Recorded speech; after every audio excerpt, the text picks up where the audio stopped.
क्या होगा अगर इंसान स्पिरिचुअलिटी सीखते सीखते सबसे बड़ा इल्यूजन ही स्पिरिचुअल बन जाए? लोग सोचते हैं कि ईगो सिर्फ पैसा, पावर, ब्यूटी या एटीट्यूड में होता है, लेकिन एक ईगो ऐसा भी होता है जो मेडिटेशन करता है, एफर्मेशंस बोलता है, हाई वाइब्रेशन की बातें करता है और फिर भी अंदर से सबसे ज्यादा इनसिक्योर होता है। इसे कहते हैं स्पिरिचुअल ईगो ट्रैप, एक ऐसी इनविजिबल प्रिजन जहां इंसान खुद को अवेकेंड समझता है, लेकिन असल में वो रियलिटी से भाग रहा होता है। जब स्पिरिचुअलिटी हीलिंग के बजाय सुपीरियॉरिटी बन जाए, तब स्पिरिचुअल ईगो जन्म लेता है। जब कोई इंसान सोचने लगे कि मैं दूसरों से ज़्यादा अवेकेंड हूँ, मेरी एनर्जी बहुत हाई है, नेगेटिव लोग मेरे लेवल के नहीं हैं, तब समझ लो कि वो ग्रोथ नहीं बल्कि ईगो के नए वर्जन में फंस चुका है। ईगो हमेशा एक्सपेंसिव क्लोथ्स नहीं पहनता, कभी कभी वो माला पहनता है, धीरे बोलता है, डीप कोट्स डालता है, लेकिन अंदर से वैलिडेशन ही मांग रहा होता है। ईगो कभी मरना नहीं चाहता, वो बस अपना रूप बदलता है। पहले इंसान कहता था मैं सबसे रिच बनना चाहता हूँ, अब वही इंसान कहता है मैं सबसे स्पिरिचुअल बनना चाहता हूँ। टारगेट बदल गया, लेकिन हंगर वही है, सुपीरियर महसूस करने की हंगर।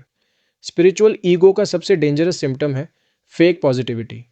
कुछ लोग हर दर्द को इग्नोर करने लगते हैं। वो कहते हैं सैड मत हो, वाइब्रेशन लो हो जाएगी, क्राई मत करो, यूनिवर्स नेगेटिव सिग्नल लेगा।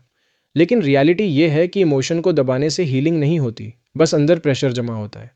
पेन को इग्नोर करना स्पिरिचुअलिटी नहीं है, पेन को समझना स्पिरिचुअलिटी है। साइकोलॉजी कहती है कि जो इमोशन एक्सप्रेस नहीं होता वो नर्वस सिस्टम में स्टक हो जाता है। इसलिए कुछ लोग बाहर से काम दिखते हैं, लेकिन अंदर एंग्जाइटी, जेलसी और एम्प्टीनेस भरी होती है, क्योंकि उन्होंने इमोशन हील नहीं किया, बस स्पिरिचुअल कोड से उसे कवर कर दिया। सबसे आयरॉनिक बात यह है कि स्पिरिचुअल लोग भी कंपैरिजन करते हैं। कोई कहता है मैं ज़्यादा अवेकेंड हूँ, कोई कहता है मैं थर्ड आई एक्टिवेट कर चुका हूँ। अगर स्पिरिचुअलिटी तुम्हें हम्बल नहीं बना रही, तो शायद वो सिर्फ तुम्हारे ईगो को डेकोरेट कर रही है। सिद्धार्था गौतमा ने भी एक समय एक्सट्रीम स्पिरिचुअल प्रैक्टिसेस की थी। उन्होंने खाना छोड़ दिया, दुनिया छोड़ दी, बॉडी को टॉर्चर तक किया। उन्हें लगा जितना ज़्यादा सफ़र करेंगे उतने स्पिरिचुअल बनेंगे। लेकिन एक दिन उन्होंने महसूस किया कि ये भी ईगो का ही एक फॉर्म बन चुका है। मैं सबसे ज़्यादा प्योर बनूं। और तभी उन्होंने समझा कि एक्सट्रीम नहीं, बैलेंस ही ट्रूथ है। इसी वजह से उन्होंने मिडिल पाथ सिखाया, ना ओवर अटैचमेंट ना फेक डिटैचमेंट। यही असली अवेकनिंग थी। लोग इस ट्रैप में इसलिए फंसते हैं क्योंकि स्पिरिचुअल ईगो बहुत कंफर्टिंग होता है। जब इंसान ब्रोकन होता है वो स्पेशल महसूस करना चाहता है, और स्पिरिचुअलिटी उसे एक आइडेंटिटी दे देती है।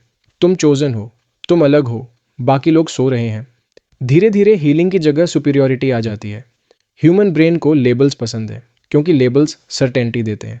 जब कोई खुद को अवेकेंड सोल कहता है तो उसे टेम्परेरी इंपॉर्टेंस फील होती है।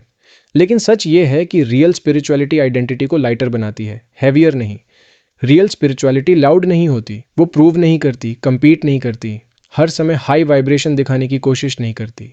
रियल स्पिरिचुअलिटी तुम्हें इमोशनल बनाती है, हम्बल बनाती है, अवेयर बनाती है और सबसे ज़रूरी ह्यूमन बनाती है। क्योंकि अवेकेंड इंसान परफेक्ट नहीं होता, बस ऑनेस्ट होता है। अगर तुम इस ट्रैप से बाहर निकलना चाहते हो तो अपने जेलसी, एंगर और इनसिक्योरिटी को ऑनेस्टली ऑब्जर्व करो।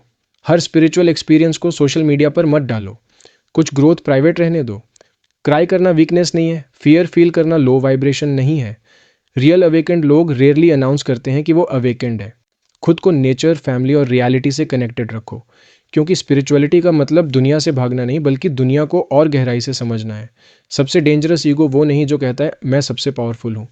सबसे डेंजरस ईगो वो है जो कहता है मैं ईगोलेस हूँ, क्योंकि उसी मोमेंट पर इंसान अपने इल्यूजन को ट्रूथ समझने लगता है। याद रखना, रियल स्पिरिचुअलिटी तुम्हें भगवान नहीं बनाती, इंसान बनाती है, और शायद यही सबसे बड़ा एनलाइटनमेंट है।